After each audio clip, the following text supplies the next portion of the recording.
Alors, Béat Hashem, le Zohar de ce matin, Parashat Vayeshev. Rabbi Shimon Amar, Rabbi Shimon Bachai dit, Tachazé, viens voir. Tov, Shlomo Melech, le roi Salomon, il nous dit, Tov, Yeled Misken Vechacham. Tu sais, l'enfant, le miskin là, l'enfant miskin, mais Chacham, il est mieux que Melech, que le roi Zaken ou Ksil, qui est âgé, mais il est sot. De qui il parle, un enfant miskin? Qui c'est son enfant miskin? Chacham et tout ça. Qui c'est? Dit Rabbi Shimon, Haukmua, on a déjà étudié cela. Vitmar, on a dit, le Yeled, c'est Yetzeratov. Yetzeratov. Pourquoi il est miskin? Pourquoi il est miskin? Pourquoi il est miskin? Parce que personne l'écoute. Il est Chacham, il veut t'emmener dans l'autre monde, il veut te donner en Olam Haba, il veut te dire toujours d'aller dans la Torah au mitzvot, et personne ne veut l'écouter. Alors, il est miskin. Pourquoi? Personne ne veut l'écouter.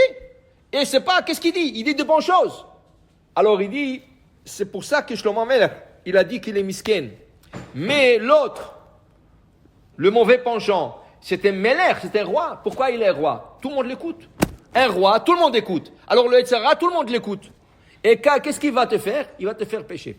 Mais le problème, des fois, les gens, ils comprennent que Yetzirah, c'est mauvais, et ils veulent faire des affaires avec lui. Ils veulent faire une affaire. Comment tu fais une affaire avec le Yetzirah? Il dit, tu sais, je vais faire rien que ça, rien que pas grave, un petit péché. Tu fais pas des deals, tu fais pas des affaires avec le Yetzirah. Parce que lui, il est plus fort et plus sage. Regardez comment il est chacham. Regardez comment il est chacham. Il y avait une fois un homme, riche. Il était tellement riche, il faisait des millions et des millions de dollars.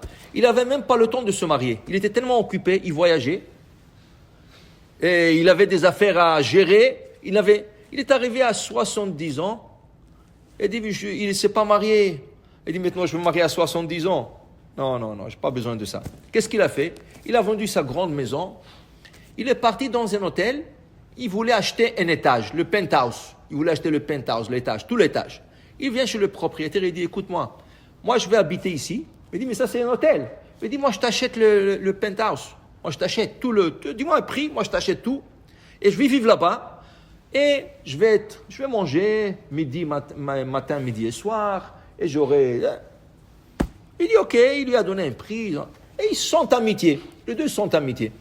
Depuis qu'il a acheté tout ça, chaque matin il descendait. Le propriétaire venait le voir. Il voyait que c'était un homme très riche et tout ça. Ils prenaient un café ensemble.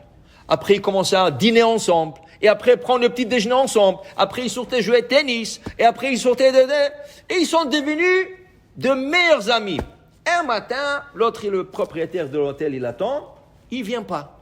Il dit, qu'est-ce qui se passe? Peut-être il est arrivé en retard. 1 heure, 2 heures, 3 heures, il n'arrive pas. Qu'est-ce qui se passe? Il n'a jamais raté un rendez-vous, celui-là. Qu'est-ce qui se passe? Il monte dans la chambre. Il tape. Personne. Il tape plus fort. Personne. Il dit, c'est bizarre.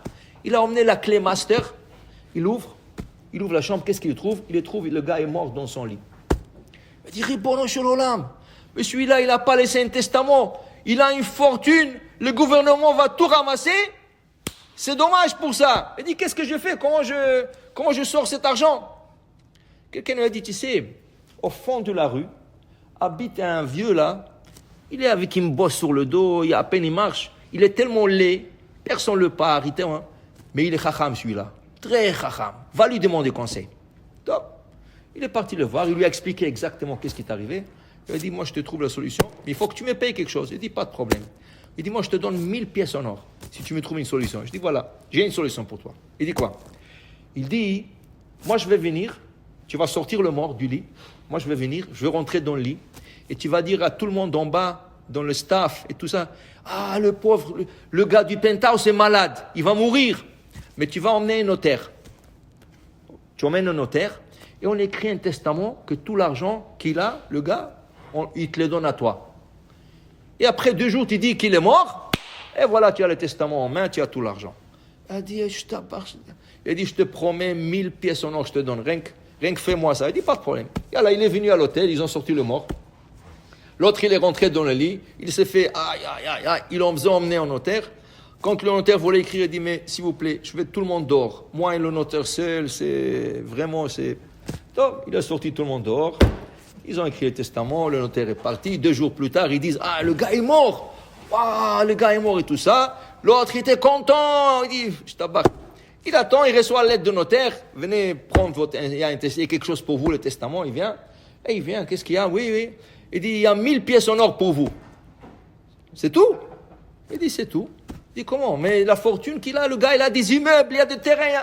Il dit, non, ça, il a donné. Il a un membre de famille. Il habite au fond de la rue. C'est un vieux. Mais il avait honte de lui. Que si, tu sais, le gens l'aimait pas et tout ça. Alors, il y a tout écrit pour lui comme c'est le seul héritier. Ah, il se fait avoir. Ça, c'est Yetzirah. Tu veux faire un deal avec Yetzirah, il va te laisser avec 1000 pièces, il va prendre toute la richesse. Tu fais pas de deal avec lui. Tu fais des mitzvot et Torah Maasim Tovim. Baruch Adonai Le'olam. Amen ve Amen.